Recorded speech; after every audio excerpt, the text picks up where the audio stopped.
All right, welcome back to the Onebar and Lupagus show. I'm Onebar with Lupagus. We got Gareth Warren in the house, big man from Lindenwood, NFL draft prospect that we are hoping the Minnesota Vikings snap up this coming April. Gareth, welcome to the show, man. Thank you so much. Thank you for having me. Heck yeah. Yeah, we really appreciate you being here. So let's just get this thing started. Chad Reuter from NFL.com had you listed as one of the big winners from the East-West Shrine Bowl. Noting that you, quote, show no fear of facing opponents from Power 4 programs, showing teams that he's worthy of a selection in the top half of day 3. That's some pretty solid praise from a very well-respected draft mind. What was your take on your performance at the East-West Shrine Bowl? Yeah, I mean, I just went out there, just did what I had to do and, learned a lot. And I think, I took a lot from that game and that practices. And just continue to improve on my craft here while I'm here. Yeah. Were you aware that he wrote that about you? I mean, you go out there and find that stuff, and how does it feel seeing that in print? Yeah, I mean, seeing that is just all I can say is just praise to God, man. I mean, I've been just working my tail off and just keeping my head down. I mean, coming from a small school, it's hard to, project yourself. So I think getting that opportunity to get into the game and practicing, that's just helped me a lot. So yeah. Hell yeah. There was some damn good defensive linemen there at the East-West Shrine. What anyone stick out that gave you the most trouble? I would say, there's a couple.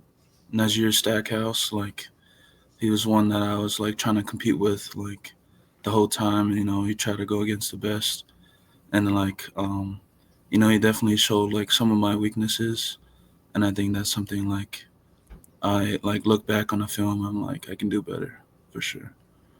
And even in the game, there's that Indiana dude from I think CJ West. He was pretty good. So do those one-on-ones get a little heated at times, especially midweek? Yeah, I would say so. Yeah, I mean everyone's there to compete and trying to showcase themselves, and so yeah. I've always wondered in those drills. So a lot of draft gurus have you pegged as guard at the next level in the NFL. Is that where you feel you're going to be when you start your professional career? I mean, that's the dream, to go to the NFL.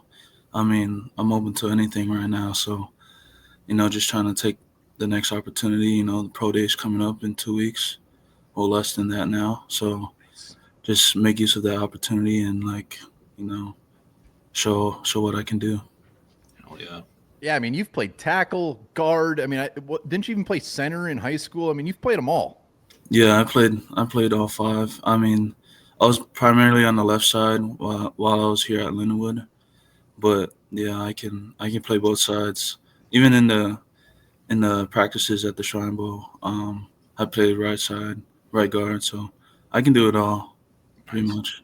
Well, the Vikings need a right guard, damn it, and we hope it's you. Did you happen to meet with many teams when you're down there? Did any of them wear the color purple? Yes, I met the scout from the Vikings down there. Let's go. Yeah, she was very. I mean, it was a female scout, and she's been connecting with me a lot. She even came on a visit for my senior game, and really. Yeah. Damn. Interest. That is fantastic news. Yeah. Love it. I love hearing that.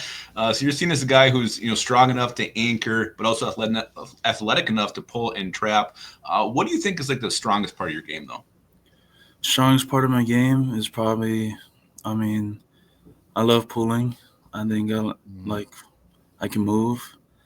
I think that's one big part of my game. I like pass pro a lot because, pass pro is not passive either. So it's just, I like to move around a lot. I mean, run game, counter, that's the, online play. So I probably just nailing those guys full speed and knock them on their ass. Yep, that's what you got to do.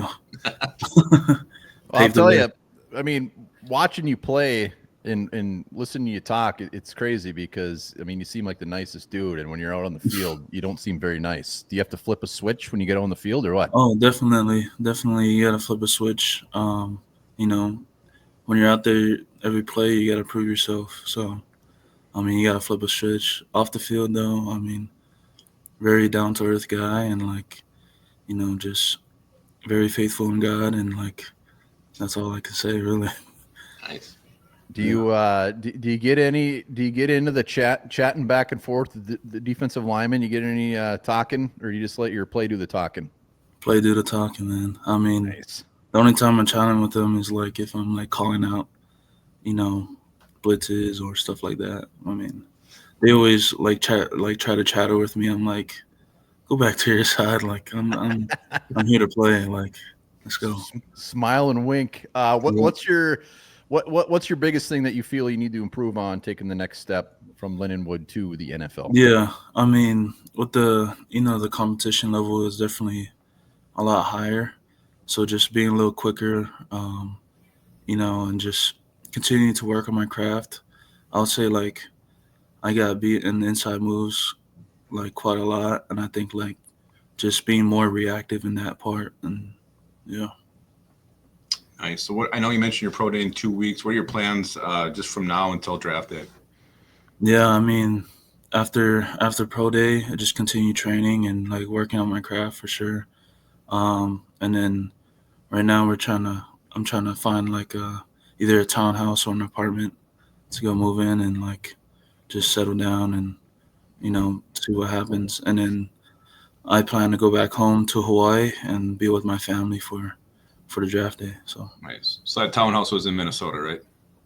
Really nice ones. Really nice ones up north. Yeah. Snow's melting. Perfect time of year. Great time. Yeah.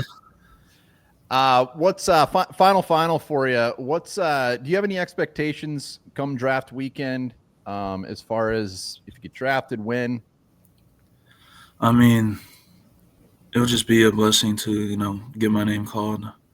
That's just a dream, since I was a kid. And like any team, I mean, hopefully the Vikings. I love their atmosphere and the coaching staff. And so, yeah. Heck yeah, man. We would love to have you. We're big fans. We appreciate you hopping on the show. I got to ask you, I guess, one final. I did see a clip that I believe your dad posted on YouTube of you dunking a ball. Oh, was yeah. Was that regulation 10 feet? Yeah, if not, it was a little higher. Really? Wow. He said, no, put up a little higher. Yeah, he my dad, he always pushes me, even like in coaching. So like he treats me like another player. And so if not, he tries to raise that bar a little more. So he rose that. I think he rose that hoop a little more too. So that's awesome. Yeah, everything you see about you, man, you're always giving love to your dad and your family and everything like that. It's awesome. Wherever you end up, we wish you nothing but the best. But we do hope it is in the shade of purple. Mm-hmm. Yes, sir. Thank you. I apprete that. And not Green Bay. Not Green Bay. No Green Bay Packers, man. Don't even answer that phone. You see something from Wisconsin, let it ring. Yeah, 100%. All right, take care, man. Good luck. Thank you so much. I appreciate it.